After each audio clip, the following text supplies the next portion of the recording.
समाप्त प्रसंगी निवडलेला अभंग माझ्या चोखोबरायांचा आहे। या अभंगाद्वारे महाराज नमूद करतात, बाबा रे, ज्या दिवशी आयुष्याची माळ तुटत असते त्या दिवशी जगातले सगळे प्रयत्न असफल ठरतात। काही उपाय चालत नाही त्या दिवशी।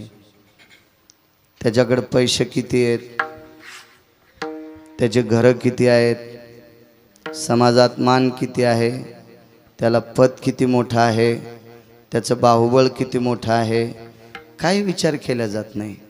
ज्या दिवशी आयुष्याची माळ तुटते त्या दिवशी सर्व प्रयत्न असफल ठरतात। तुम्ही जे आशीर्वाद देताल त्याच्यावर बोलण्याचा प्रयत्न करतो। तत्पूर्वी कार्यक्रमाचं औचित्य आदरणीय सन्माननीय वैकुंठवासी कैलासवासी स्वर्गीय शिवराज पुंडलिकराव गोरटे यांच्या प्रथम पुण्यस्मरणानिमित्त फार मोठं आयोजन आहे। श्रीमद भागवत कथा आहे, कीर्तन महोत्सव आहे, दिवसभर अन्नदान आहे। असा फार मोठा अट्टहासानी असीम प्रयत्नांनी हा स्वर्गीय शिवराज पुंडलिकराव गोरटे यांच्या पुण्यस्मरणानिमित्त चालत असलेला हा उत्सव आणि आजचा त्यांचा पुण्यस्मरण दिवस आहे। आजचं गुलालाचं कीर्तन माझ्यासारख्या अल्पज्ञानी व्यक्तीकडे आज आलेलं आहे। मी गुंफण्याचा प्रयत्न करतो। कार्यक्रमाचे आयोजक आदरणीय पुंडलिकराव शिवराज गोरटे हे सुपुत्र आहेत, सुधीर शिवराज गोरटे सुपुत्र आहेत, रंगनाथ पुंडलिक गोरटे आणि बळीराम रंगनाथ गोरटे मला वाटते बंधू आहेत। दोन सुपुत्र आहेत शिवराजजींना। ज्या वडिलांनी आपल्याला लहानाचं मोठं केलं, विश्व दाखवलं, या समाजात जगण्याची दिशा दाखवली, कर्तव्याची निष्ठा दाखवली, चातुर्याची विवेकाची खीळ दाखवली, कर्तव्याचं या कुटुंबावरचं पांघरून हरवलं।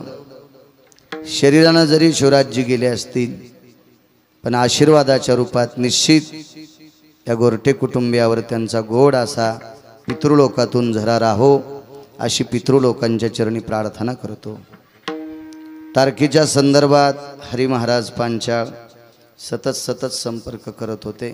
मी नको म्हणत होतो, मला संध्याकाळी विदर्भात कीर्तन आहे। ते म्हणले मी करतो 10:30 ते 12:30 गुलालाची कीर्तन अशीच करावं लागत असतात। वेळेत आलो, वेळेत सुरू करण्याचा योग आला। छान सुंदरसं नियोजन आहे। हरी महाराज गोड सुंदर मग मृदंगाचार्य आमचे कृष्णा महाराज आमंत्रित केले। गायन क्षेत्रातली बुलंद तोपगान कोकिळा आमचे उद्धवजी बापू आहेत। गोड आवाजावर प्रभुत्व आहे। आदरणीय आमचे पावडे महाराज सुद्धा गोड आवाजावर प्रभुत्व आहे। आज आमचे फार मोठं अधिष्ठान त्यांच्या गावाला आहे, रोकडोबा संस्थान, असे आमचे नामदेव महाराज आदी करून सर्व पाठीमागं उभे असलेली मस्तक माझा पायावरी या वारकरी संतांच्या सुंदर संयोजन आहे। पंचक्रोशीतून आलेली सर्व श्रोते जनार्दन तुमच्या चरणी वक्ता या नात्यानं साष्टांग प्रणिपात करतो आणि अभंगावर येतो। विठाला विठाला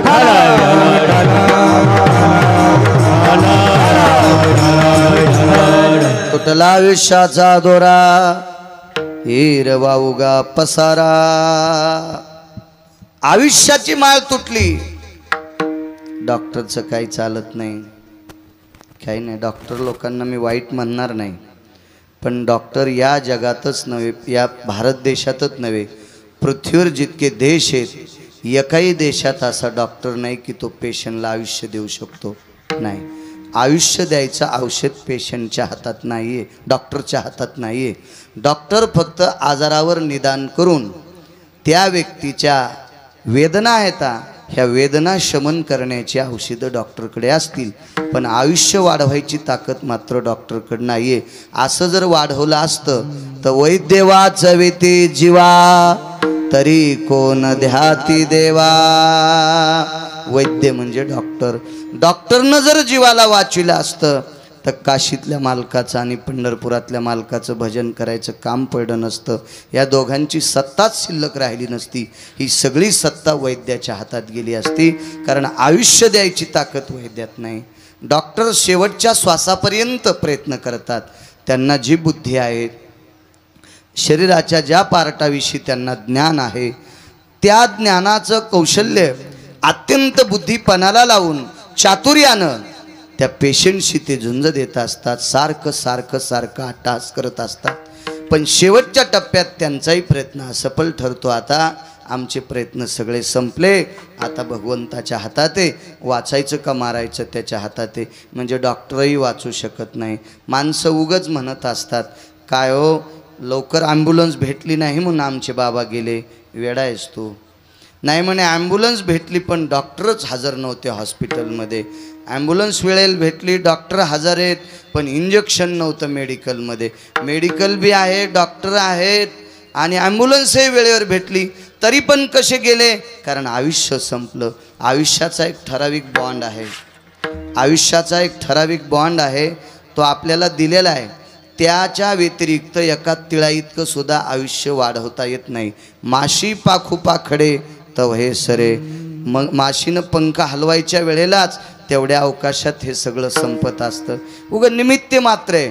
त्यांना काटाच मोडा, त्यांना शिलकच निघली, त्यांना गुचकीच आली, त्यांना वांतीच झाली, त्यांना चक्करच आली, ते खालीच पडले. हे सगळं निमित्त आहे. प्राण गेला हा महत्वाचा विषय. विठाला विठाला.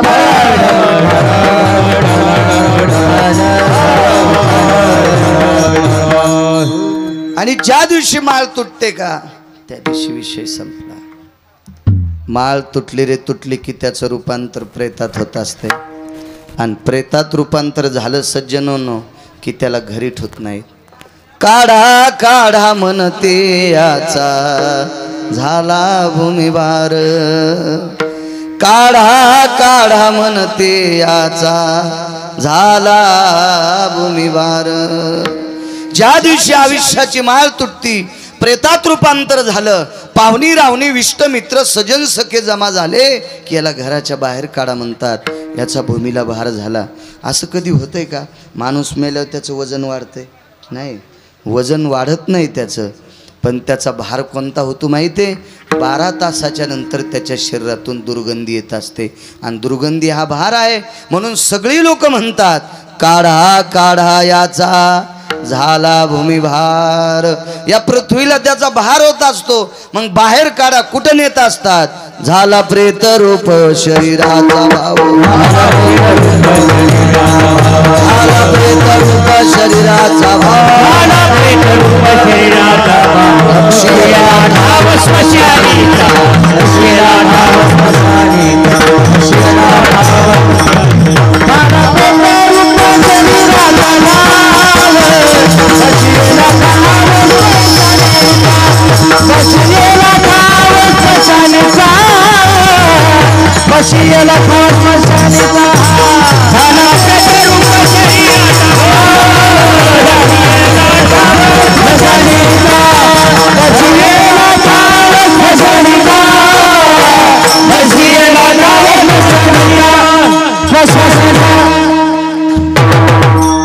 झाला प्रेतरूप शरीराचा भाव. लक्ष्येला ठाव स्मशानीचा. एकदा मशानात नेलं रे नेलं की त्याला अग्नी देतात. आपल्याकडं 3 प्रकारच्या अंत्यविधी आहेत. एक अंत्यविधी आहे अग्नी देणे, दुसरा अंत्यविधी आहे मातीत दफन करणे, आणि याच पवित्र देशात एक तिसरा अंत्यविधी आहे. त्या प्रेताला शृंगारतात आणि एखाद्या गंगेमध्ये सोडून देतात. पण त्या गंगेला पाणी तसं पाहिजे, सागरात सोडतात किंवा विशाल त्या गंगेचं पात्र पाण्यानं तुडुंब भरलं अशा गंगेच्या पात्रात प्रेताला सोडून त्याचं सदाव्रत करत असतात. हा 3 प्रकारचा. आपल्याकडं महाराष्ट्रात 2च प्रकारचे अंत्यविधी आहेत. बाकी दुसऱ्या राज्यात हा काही भागात प्रांतामध्ये हा 3ऱ्या प्रकारचा अंत्यविधी. मला सांगा, पाण्यात टाकलं तरी त्याचं विघटन झालं, मातीत टाकलं तरी त्याचं विघटन झालं, आणि विस्तवात टाकलं तरी त्याचं विघटन झालं. ते पुन्हा बघायलाच भेटत नाही. कापुराचे कलेवर घातला करंडा. कापुराचे कलेवर घातला नवरे उंडा पहावया.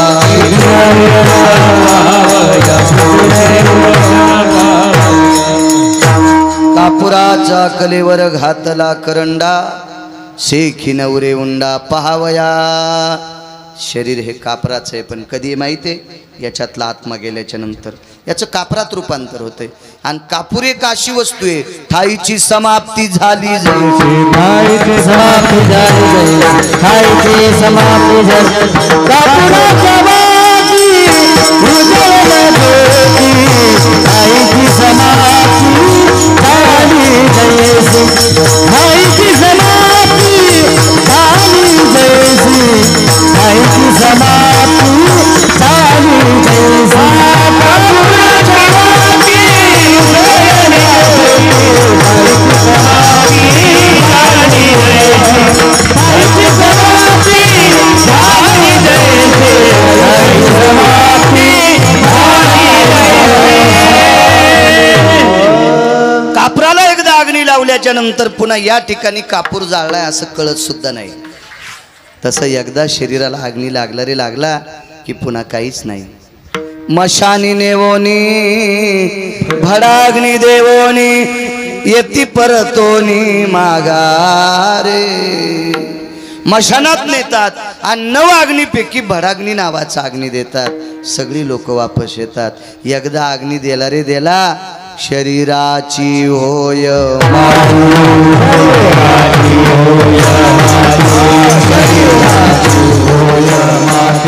शरीराची होय माती सांगाती, कोणी नयेची सांगाती, कोणी नयेची सांगाती, कोणी नयेची सांगाती, कोणी नयेची सांगाती, कोणी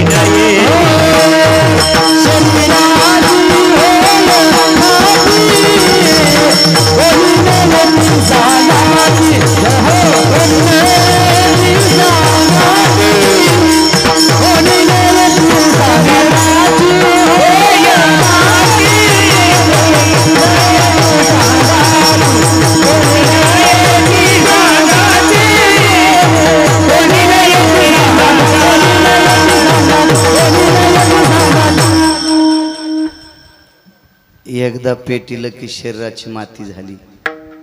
शरीराची होय माती, कोणी न येती सांगाती. केवढाही माणूस मोठा असू द्या, काय शिवराजजींचं काम असावा. एक सामान्य कुटुंबात एका लहानशा खेड्यात जन्म झालेली व्यक्ती, सर्वसामान्य व्यक्ती, शून्यातून विश्व निर्माण केलं. पंढरपुरातल्या मालकांनी ती बळ दिलं, ती ताकद दिली, ती बुद्धी दिली आणि त्या बुद्धीच्या बळावर ऐश्वर्य दिलं. सामाजिक क्षेत्रात फार मोठं नाविन्य, शैक्षणिक क्षेत्रामध्ये इतकं मोठं काम केलं.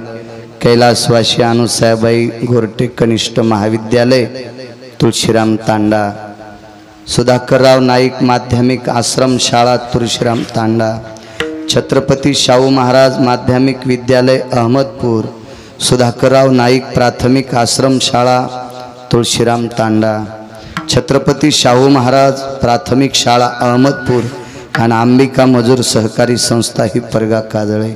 किती मोठं काम केलं.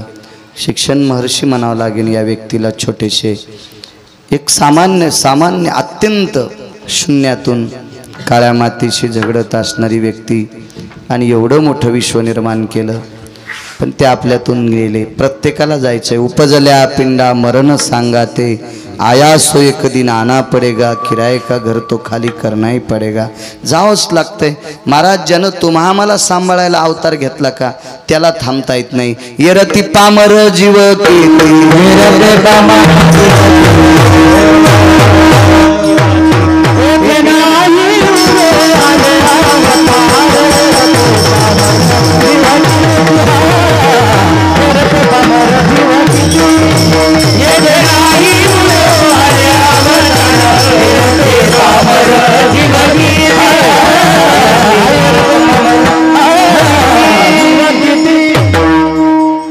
ज्याने तुम्हा आम्हाला सांभाळण्यासाठी अवतार घेतला त्याला इथं थांबता आलं नाही. आपण कोण्या झाडाची पाला आहे. किती मोठ्या लोकांना जावं लागतं बघा. स्वामी राम नावाचे एक मोठे संन्यासी होते. फार मोठी संन्याशी व्यक्ती. त्या व्यक्तीचं नाव होतं स्वामी राम. 1949 ते 51 या पवित्र भारत देशातील करवीर पीठाचे ते शंकराचार्य त्यांना पद भूषवलं. 1949 ते 51 2 वर्षाकरता शंकराचार्य राहिले. त्याच्यानंतर स्वतः राजीनामा दिला. मला शंकराचार्य पद नको म्हणले. केवढं मोठं पद आहे कल्पना करा. अशी 4च पद आहेत. एका पीठाचे करवीर पीठाचे शंकराचार्य. कोणालाही पद आवडतं. एक परवाली एक जण भेटला, हरिबुवा म्हणे मी आमच्या तालुक्याचा वारकरी संप्रदायाचा अध्यक्ष आहे. तुझ्या आजोबाला धोतर नेसता येतं का? म्हणलं नालाय का हा? तुझ्या पंजन धोतर नेसलं नाही, तुझ्या आजन नेसलं नाही, तुझ्या बापान नेसलं नाही, तुला धोतर नेसता येत नाही हरामखोरा. आणि तू अध्यक्ष हो, तू बसायची जागा हाणायला पाहिजे. विठाला विठाला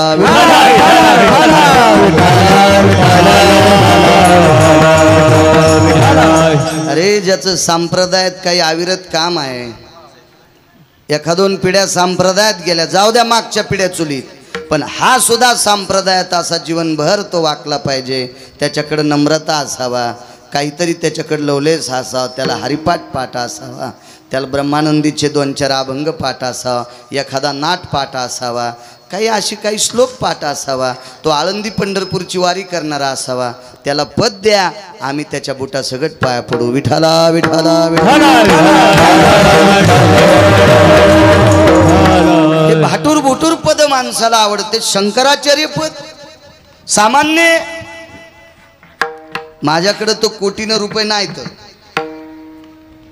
पण मी 1000 कोटी रुपये जरी दिले तर मला शंकराचार्य पद भेटत नाही.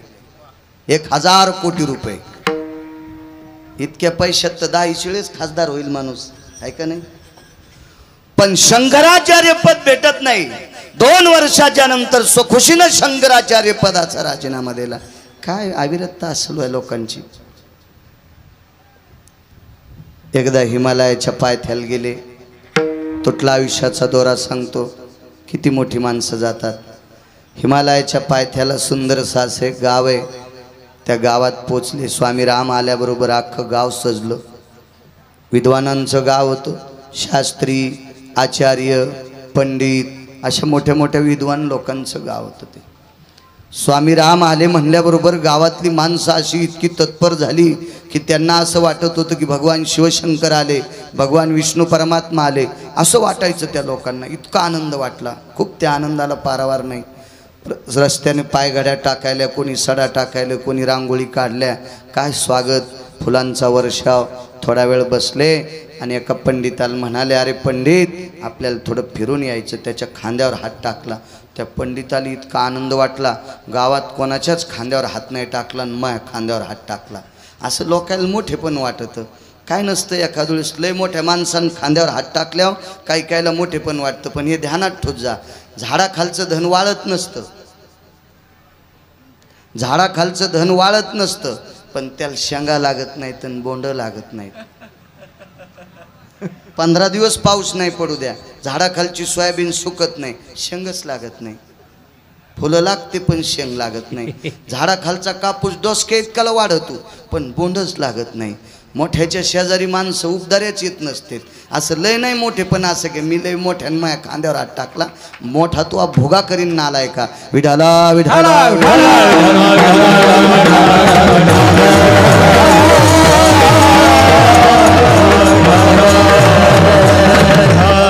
योगासाला खांद्यावर हात टाकला, पण ते स्वामी रामांचा हात होता. ते का अशा पांचटाईचा हात नव्हता, शंकराचार्यांचा हात होता. म्हणून आनंद वाटला. एका सात्विक सदाचारी व्यक्तीचा हात होता. चला म्हणे आपल्याला फिरायचं. गंगेच्या तीरापर्यंत आले. गंगेच्या तीरानं डाव्या हातानं अशी वरी सरकल्याच्या नंतर एक डोंगर लागला आणि त्या डोंगरावर जात असताना त्या पंडिताने विचारलं, गुरुवर्य वरे कशाला जायचं? अरे म्हणे वर एक गुंफा आहे आणि त्या गुंफेत एक महात्मा राहतात, त्या महात्म्याला भेटायला जायचं. तुटला आयुष्याचा दोरा सांगतो. त्या साधूला भेटायचं. तर त्या पंडितांनी सांगितलं, स्वामीजी मैं नाही आता उधर बोले. ते हिंदीत बोलत होते, उत्तर भारतातली लोक होती ती. हो, मैं नाही आता बोले उधर. अरे असं का करतो म्हणे पंडित तू?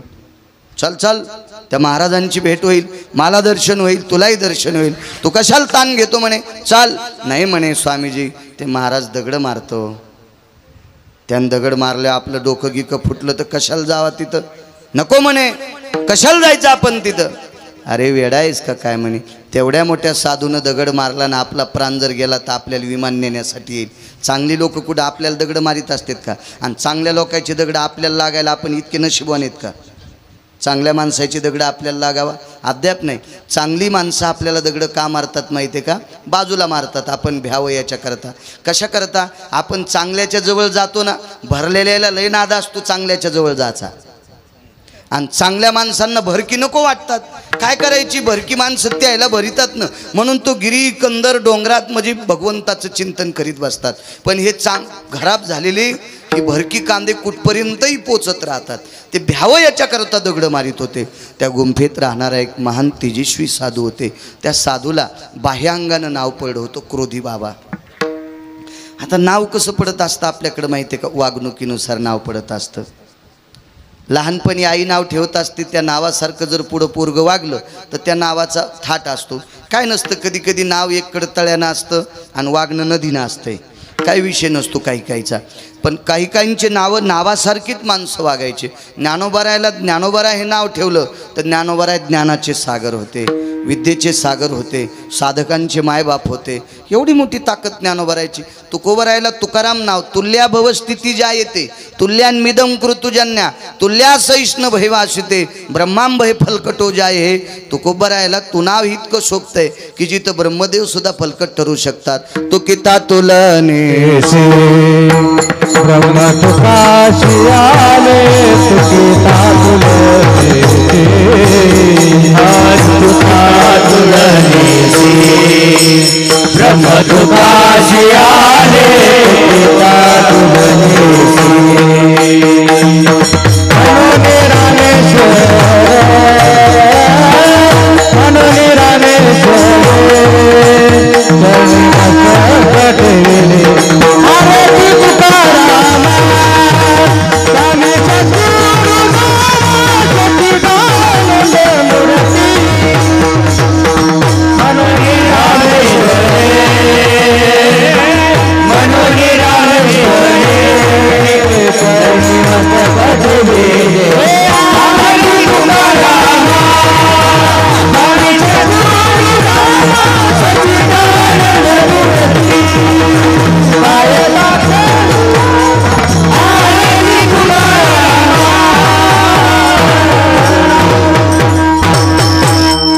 सज्जनांनो, तुकिता तुलनेशी ब्रह्म तुकाशी आले. हे नाव शोभते राजांनो. कोणाला म्हणायचं द्रौपदी, जिच्या अंतकरणात तीळ भिजेल इतकं वैषम्य नव्हतं, तिला म्हणायचं द्रौपदी. काय नाव होते गोड. शांती ब्रह्म एकनाथ महाराज 108 वेळा शकील नावाचा तांबोळी अंगावर थुंकला, प्रसाद देऊन मुक्त केला. नुसता प्रसाद नाही दिला आशीर्वादाचा, तर तुपाची कळशी दिली. गावबा काकाला सांगितलं, गावबा ते मुसलमान अंगावर थुंकलंय, पानं खाऊन खाऊन त्याची जीभ खराब झाली असेल, त्याला एक तुपाची कळशी नेऊन दे आणि त्याला म्हणा सकाळी सकाळी बुटकं भर तूप पेत जाय. म्हणून शांती ब्रह्म. वागण्यानुसार नाव असते. पूर्वीच्या काळात घरात कोणी जरी रात्री बेरात्री आपल्याकडे जर कोणी गोरटेकर आला तर 2 तरी भाकरी दुरडीत सापडत होत्या, म्हणून स्वयंपाक घर म्हणत होते. आता दोघा नवरा बायकोचीच किचकिच चलती म्हणून किचन घर म्हणते. तिसऱ्याला भाकरीत नसती म्हणून त्याचं नाव दोघाचीच किचकिच, 2च तोंडन खिचडीन बोंड, आणि म्हणून त्याचं किचन. आपण जसं वागतो तसं नाव पडत असतं ना. त्या क्रोधी बाबा दगड मारायचे म्हणून त्यांना क्रोधी बाबा नाव पडलं. तो रागीट महाराज आहे. असं हे नाव देणारी काय माणसं विवेकी असतात का बिंडोग असतात मला ते नाही विचार करायचा, पण तशा महात्म्याला ते नाव देणं चुकीची गोष्ट आहे. पण चला म्हणे, स्वामी रामांनी सांगितलं चाल रे पंडित, जाऊ आपण तिथपर्यंत. ते पंडित लटलट कापत होतं. त्याला वाटलं आपल्याला दगड हाणले तर डोकं की फुटन. ते क्रोधी बाबा एका दगडावर बसलेले होते. मोठा दगड होता. क्रोधी बाबाला पाहिल्यावर याचे असे पाय गुडघे हालू लागले. माय मेलेल्या वगारावानी. वगाराची माय मेल्यावर त्याला दूध नसतं ना, त्याचं भलं पोट बिनगीवानी पाय अशी तुराटीवानी हालत राहते, तसे त्याचे पाय हालू लागले. बापरे म्हणे काय करावे साधू. पण पाहिलं भोवताल तर उंच दगडावर बसलेला आहे. आता खाली उतरून दगड घेऊस तर मी पळून जातो म्हणे, अशा अनसाट्यातच होता तो. पण स्वामी रामांना बघितल्याच्या नंतर त्या क्रोधी बाबांना अशी मान खाली वाकिली, यत्किंचित इंचभर मान अशी खाली वाकिली. स्वामी रामांनी एवढ्या मोठ्या महात्म्याने आपल्याकडे बघितल्यावर मान वाकिल्याबरोबर स्वामी रामांनी मातोड्यात लोटांगणच घातलं. शंकराचार्य लोटांगण घालतात. केवढा मोठा अधिकारी महात्मा असेल कल्पना करा. सर्वत्र ऊन होतं, सगळ्या बाजून गोरटेकर ऊन होतं, पण जो महात्मा ज्या दगडावर बसला होता त्या दगडापुरती सावली होती. अधिकार किती मोठा असेल कल्पना करा. आपण कोणालाही महाराज म्हणतो, तुम्ही आम्हालाही महाराज म्हणतात, हे तुमच्या मनाचा मोठेपणा आहे. हो, पण महाराज त्यांना म्हणायचं, तेची संत तेची संत तेची संत तेची संत तेची संत तेची संत ज्यांचा हित विठ्ठले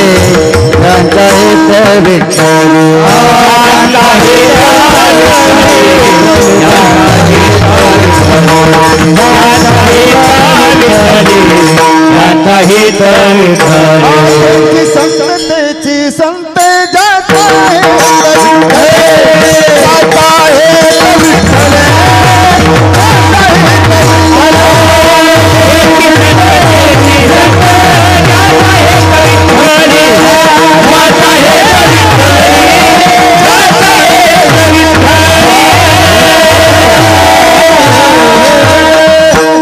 ज्याचा अविरोध हेत देवावर आहे, विठ्ठली आहे, ते संत आहेत.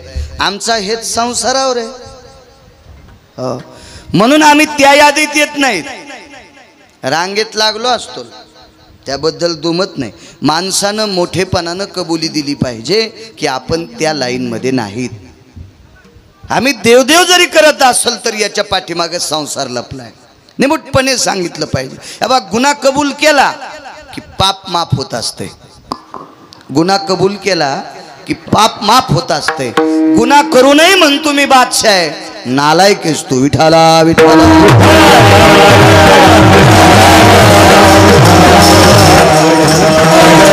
तेवढ्या जाग्यापुरती सावली पडली. उद्धव बापू काय ताकद असलो.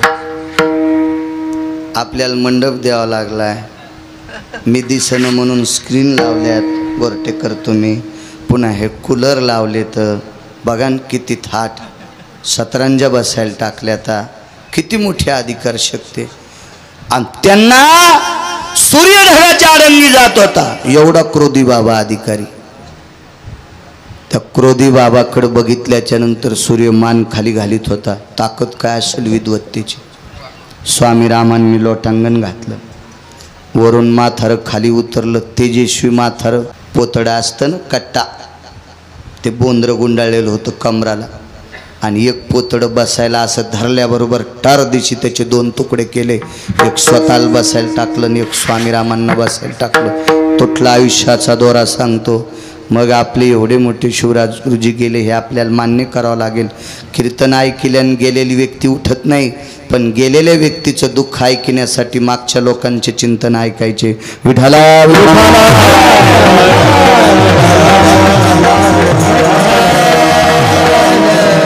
योगा झाला.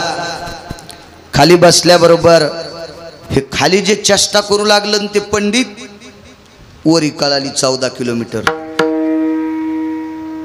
आणि क्रोधी बाबांनी सांगितलं, पंडित तू तर खाली माई चेष्टा करत होता म्हणे. हे संडासला पाणी नेत नाहीत, हे आंघोळ करीत नाहीत. तू पाहिलं कर कधी मला संडासला जाताना?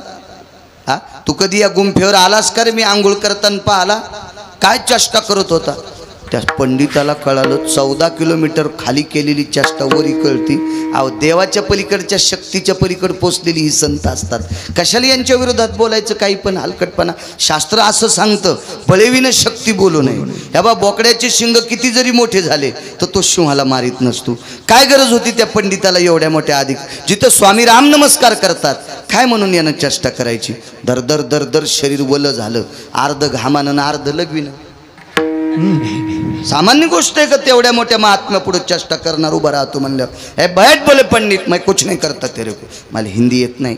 एक अर्धा शब्द तुमचा ऐकून वापरतो. जास्त कशाला आपली फजिती करून घ्यायची.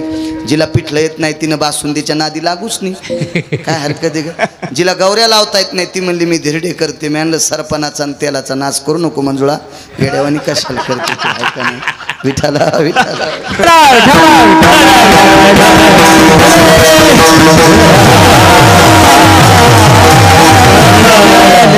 गौऱ्या लावता येत नाही, गुरटे करतील, धिरडे कसे करता येतील. एक तर तव्याला चिटकतील, नाही तर जळून जातील. पिठाचा आणि तेलाचा आणि सरपणाचा नाश होईल ना ते, आहे का नाही. आपल्याला आपली भाषा आहे ती बस झालं. काय करायचं, घरच्याचा इटन शेजाऱ्याचा भांगनीट. आमच्या एक सोबत शिकायला होतं, मी 7वी शिकलो आणि ते जरा MA झालं. ते मुंबईला नोकरीला लागलं, त्याला 72,000 पगार होता. ते दिवाळीला आलं गावाकडं, मला म्हणायचं good morning, good evening, good night. आता मला 1-2 दिवस काय कळालं नाही, मी आपलं स्माईल द्यायचं, हसायचो. कशाला शिकलेल्याच्या विरोधात जायचं, मोठाली माणसं असते ते. मग एक पुन्हा एक गुरुजी होते आमचे, त्यांना विचारलं good evening, good morning, good night हे काय असते. मग सांगितलं त्याने मला मराठीत अर्थ. मग मी बी त्याला हो म्हणून लागलो. पण त्याला एके दिवशी मी म्हणलं अरे रावश्या, मी 7वी शिकलो आणि तू MA झाला, तुला 72,000चा पगार आहे, तू 71,000ची पेतू. ते 1,000ची काऊन पेता येत नाही गोरटे करते, खात्यावरले काढता येत नाहीत. हो आणि तरी ते आणि मी मसुबाच्या डोहाला करपरा नदीला संगच वान्यरावानी पाणी पेलोत ना. मग गावातली भाषा त्याला यायला पाहिजे ना. काल परवा मुंबईला गेला म्हणजे इतका शहाणपणा का. आपली भाषा आपल्याला आली पाहिजे. बाकी सगळ्या भाषा आहे. माझ्या ज्ञानोबाऱ्याला 56 भाषा येत होत्या, तरी पण म्हणले माझा मराठाची बोल कौतुके, अमृतातेही पैजा जिंके, ऐशा अक्षरे रसिके मिळवीन, ये मराठीचे नगरी ब्रह्मविद्येचा सुकाळू करू. 56 भाषा येत होत्या. बाकीच्या भाषा येऊन असं म्हणत नाही, सगळ्या भाषा आल्या पाहिजे, पण आपल्या सांभाळल्या पाहिजे. दुसऱ्याच्या बायाला लुगडे वाटा, पण आधी बायकोला घ्या. बायकोची चोळी फाटली आणि बाजारात लुगडे वाटायला, बसायची जागा हाणायला पाहिजे रुमण्यानं. विठाला विठाला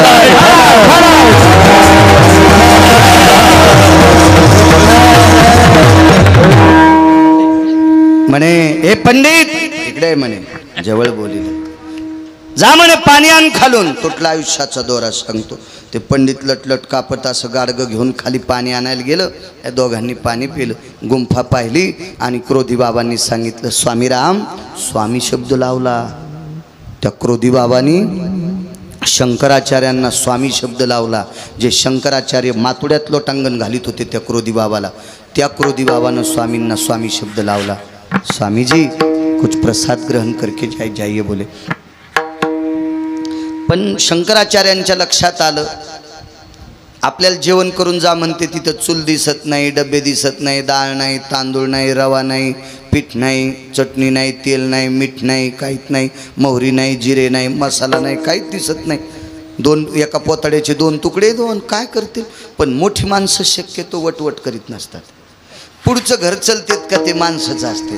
हो, पुढचं घर एक घर शिल्लकच चालणार ते पुढं पुढं पुढं. हे पंडित काय म्हणे, स्वामीजी ह्या पे तो कुछ भी नाही बोले. मुकाट्या बस म्हणले, 14 किलोमीटरवर बोललेलं कळतं म्हणले, इथलं कळायचं नाही का. तू येड्यावानी काऊन करायला, दम धरणं जर शिक, शांत बस म्हणले, वळवळ करू नकोस ना. हो, आणि मग लक्षात आलं असेल पंडित बोललेला. त्याने काय योगमायेच्या बळावर काही बी केलं असतं ना, त्या सिद्धीच्या बळावर. पण हे पंडित असं का म्हणते, हे पंडित इधर आय बोले, आओ इधर. मांडी खालचं ते सुरा काढ आणि त्या पंडिताच्या हातात दिला. हे पंडित हे सुरा घे, तू जिथून पाणी आणलंस का तिथे एक प्रेत वाहत आले. प्रेत कळतं का, मड, त्या नदीत मड वाहत आलतं आणि त्या प्रेताच्या उजव्या मांडीचं मांस कापून आण. पंडित तर इतकी लगी केली पंडितानं की अंगात पाणीच नाही राहिलं. अरे बाप रे म्हणले, जीवनभर शास्त्र पुराण वाचिले आणि आता माणसाची मांडी कापायची. हो, डॉक्टर तर कापीत नाही PM करताना. ते पोस्टमार्टम करावं नाही तिथनं सिव्हिलमध्ये, तर ते MD वगैरे वगैरे डॉक्टर कापीत नाहीत. ते 2-3 माणसं ठुलेले असतात पाणी पिणार, आणि ते माणूस कापताना त्याला ते 1-2 रंगाचं पाणी पाजतात. ते काही सरकारी नसते, ते काय खपाखप आणणारे असतात. मग एक वस्तू उचलून घेत असतात. ते स्वतः कापीत नाहीत. MD तर कापीत नाही बिचार, ते कापणारे लोक वेगळेच असतात ते. हो, त्याने विचार केला मला आता मांस कापायचे आणि पुन्हा आणायचे. जाय म्हणले स्वामी रामांनी सांगितलं, बापू सुराहानीन फेकून रे, तो जाय मास आणायला. तुटला आयुष्याचा दोरा सांगतो. ते पंडित गेलं आणि उज्या मांडीचं मांस कापलं, चवळ्यात बांधून आणलं, पाणी आण म्हणलं, धुवून काढलं मांस, एका गाडग्यात टाकलं, दगडाव दगड आपटिल्यावर इस्तू पेटला, इस्तू झडा, लाकडं टाकले, चूल पेटलीवरून दगड झाकून ठेवला. गदगद गदगद गदगद मांस शिजू लागलं. कोणाचं? ऐकायला तरी बरं वाटायलं का? कसं वाटते बघा ना माणसाचं मांस शिजल्यावर, कानाला तरी बरं वाटायलं का? तर प्रत्यक्ष कापणाऱ्याला काय वाटलं असेल, धुवून त्या याच्यात टाकणाऱ्याला काय वाटलं असेल. 10-15 मिनटं झाल्याच्या नंतर, हे पंडित हे तरुके पत्र लाभवले. मोठाले पानं होते, त्यांनी 21 पानं आणले, 7-7 पानाच्या 3 पत्राळ्या लावल्या. स्वतःला एक लावली, स्वामी रामांना एक लावली. पंडित आपको होना क्या? हे उभ्याला उभंच राहिलं. त्याला वाटलं माणसात मांस कसं खावं, माणसाचं मांडी शिजली आणि कसं खायचंय मांस, किती वेळेवानी कारभार, माणसाला खाव का? स्वामी रामांनी सांगितलं, बस बापा, मी शंकराचार्य. अरे ज्याच्यावर सूर्य सावली धरतो, कल्पना कर, दगडाव दगड हाणल्याच्या नंतर प्रत्यक्ष अग्नी प्रगट होतो, ताकद किती मोठी असेल बस जेवायला. आणि मग ते क्रोधी बाबा गेले आणि ते तापलेलं लालजरत गाडगं तसंच हातानं धरलं. हे पंडित जाग्यावर चुरमाळ्या देऊ लागलो, बापरे पळत असेल ना म्हणे त्याला. ते बोल काहीच नाही, त्या महात्म्यानं असं धरलं आणि स्वामी रामांच्या पात्रावर इचिलं. गावरान तुपातली दुधाची खीर पडत होती. स्वामी रामांच्या पात्रावर खीर, स्वतःच्या पात्रावर खीर, पंडिताच्या पात्रावर खीर. बोटं चाटू चाटू गावरान तुपातली दुधाची खीर खाल्ली, हात धुतले आणि मग स्वामी रामांनी सांगितलं, पंडित आप देखो बाला, वो पात्र में क्या है शिल्लक तो. जेवण झाल्याच्या नंतर पंडितानं पात्रात डोकावून पाहिलं तर मांसाचे तुकडे होते आणि क्रोधी बाबानं पात्रावर इचिलं तर गावरान तुपातली खीर होती. दृष्टांत संपला. योगाची क्रिया आहे, सिद्धीची क्रिया आहे, तपश्चर्याचं बळ आहे. देवाला समर्पित केलेलं शरीर, अख्खं जीवन शरीर देवमय झालेलं होतं. त्या साधूला मांसाची खीर तयार करता येते. अधिकार किती मोठा असेल. ज्या साधूवर सूर्य सावली धरतो त्या साधूचा अधिकार किती मोठा असेल. आमंत्रित केला की अग्नी आमंत्रित होतो, किती मोठी ताकद असेल. पण आज ते क्रोधी बाबा आहेत का? नाही. आज ते स्वामी राम आहेत का? नाही. आज तो पंडित आहे का? या तिघायचाही त्रिवेणी संगम काय टोक असेल महाराज.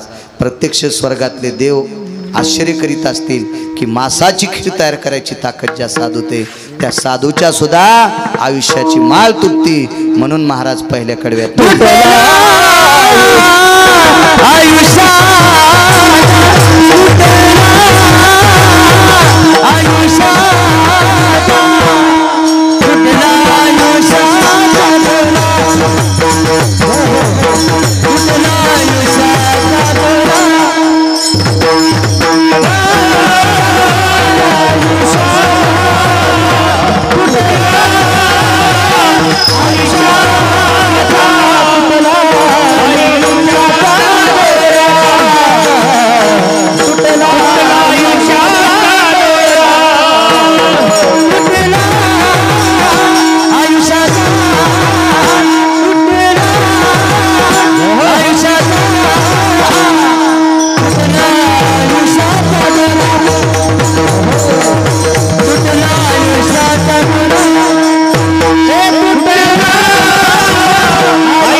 काय ताकद राजू. आपण कोण्या पासंगाला बसू शकतो या लोकांच्या? नाही. मग आपल्या आयुष्याची का माळ तुटणार नाही? एवढ्या मोठ्या अधिकारी लोकांची माळ तुटते. याच्याकरता शिवराजजी विश्वात्म्यात विलीन झाले. सुधीरजी तुमचे बाबा हे तुम्हाला निमूटपणे सहन करावं लागेल. उपजल्या पिंडा मरण सांगाते. फार मोठी टोकाला गेलेली माणसं. काही लोकांना असं वाटतं माझ्याकडे पैसे झाले मी मरणार नाही. येडा आहे का तू सुंबळ्या? पैसे काय तुझ्या बापाची जहागिरी आहे? अरे या जगात एक नंबरचा पैशावाला व्यक्ती होता, त्याचं नाव रावण. तो का म्हणे ज्याची संपदा एवढी. माझ्या वारकरी संप्रदायात एकाही संतांनी कोणाच्या श्रीमंतीला चोंबाळलं नाही, पण तुकोबारायांनी फक्त रावणाच्या श्रीमंतीला चोंबाळलं. त्यार्थी रावण श्रीमंत होता, फार मोठा श्रीमंत. सोनियाची पुरी समुद्राचा वेडा, समुदाय गाडा राक्षसाचा. पाषाण परीस भूमी जाबुनंद, पाषाण परीस भूमी जाबुनंद. जाबुनंद नावाच्या सोन्याची जमीन. जेवढे दगड आहेत तेवढे परीस होते. परीस काय ताकद असेल महाराज त्या रावणाची. त्याचा संबंध ब्रह्मदेवाशी होता. एक नंबरचा गुंड रावण. पृथ्वीवर जितके देश आहेत का, या सर्व देशात एक नंबरचा गुंड होता. तर त्याला दुपारा हाणलं पंढरपुरातल्या मालकानं. तर टाटर चोरणारे, वायर चोरणारे, पाईप चोरणारे यायला तर सुधीरजी कवा बी हाणतील ना, कवा बी हाणीन ना. हे बारक्या बुरक्या चोट्ट्याला एक नंबरचा गुंड येतो. आयुष्याची माळ तुटत असते राजे हो, ते आपल्या हातात नाही. एका व्यक्तीचा नियम होता, रोज सकाळी स्नान झालं की भगवान शिवशंकराची पूजा करायची आणि भगवान शिवजीच्या पिंडीला चिताभस्म लावायचं. चिताभस्म म्हणजे मेलेल्या माणसाची राख, जाळलेल्या माणसाची, पुरलेल्या नाही. पुरलेलीची राख का होऊन जातो मातुड्यात. जाळलेल्या माणसाची राख शिवजीला चिताभस्म समर्पित करायचं. असा एकही दिवस नाही की त्या दिवशी चिताभस्म अर्पण केलं नाही. नशीब बी तसं होतं. त्या गावात माणूस मरत नाही असा दिवसच